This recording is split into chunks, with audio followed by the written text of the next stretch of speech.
आज वैद्यकीय अधीक्षक doctor Vikhe Patil memorial hospital या नात्याने मला खूप अभिमान वाटतो की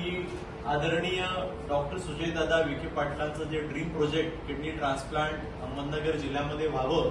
म्हणून जिल्ह्यातलं पहिलं हे जे organ transplant centre Vikhe Patil हॉस्पिटलमध्ये 2021 ला सुरू झालं आणि आजपर्यंत म्हणजे 13 ह्या यशस्वी किडनी ट्रान्सप्लांटच्या सर्जरी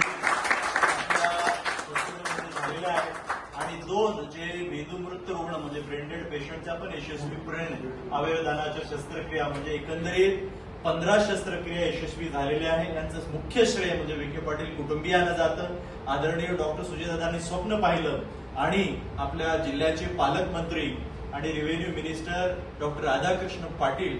यांच्या सगळ्या नेतृत्वामध्ये इथे जी सगळी सिस्टम बसवण्यात आली त्याला हे श्रेय जातं आणि मी खरंच विशेष अभिनंदन की आज रुग्ण जे आहेत जे आता ऍक्च्युअली ज्यांना अवयव देण्यात आलेला आहे ते धीरज शिरगिरे पेशंट आहेत. त्यांचे वडील सुरेश शिरगिरे यांना पण मी खूप श्रेय देतो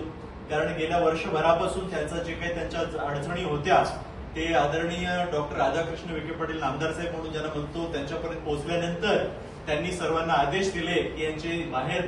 पुढे जी काही आहे त्यांच्या अडचणी ज्या होत्या बाहेरच्या जिल्ह्यात करण्यासाठी वगैरे तर इथे आपल्याकडे झालं पाहिजे म्हणून आदेश आल्यानंतर हॉस्पिटलची संपूर्ण टीम जे त्या कामाला लागली आदरणीय दिवटे सरांच्या नेतृत्वामध्ये आणि त्याच्यात सगळ्या अडचणी नीट म्हणजे बाहेर काढून येथे यशस्वी शस्त्रक्रिया झाली आणि आईचंही तेवढंच कौतुक आहे कारण आईनं किडनी दिली आपल्या मुलांसाठी त्यामुळे आईचं कमी आहे. पण मी शिरगिरे कुटुंबियांना विनंती करतो की आता ही गोष्ट अनेकापर्यंत पोहोचली पाहिजे. जसं तुम्हाला समजायला उशीर झालं तसं अनेक जण असतील ज्यांना किडनीची गरज आहे पण विखे पाटील कुटुंबियांनी खूप चांगली सुविधा हे विखे पाटील हॉस्पिटलमध्ये अहमदनगर जिल्ह्यामध्ये एकमेव हे जे अवयव प्रत्यारोपण केंद्र सुरू केलेलं आहे तिथं पोहोचावं म्हणून तुमच्या माध्यमातून हे तुमच्या अवतीभोवती जे आहे सगळीकडे जे पसरलं पाहिजे जेवढं जास्तीत जास्त तुम्ही इतरांना सांगू शकला त्याचा फायदा होईल म्हणून शिरगिरी कुटुंबियाचा आणि संपूर्ण ट्रान्सप्लांटच्या टीमचं पुन्हा एकदा मी आभार आणि धन्यवाद अभिनंदन करून मी माझ्या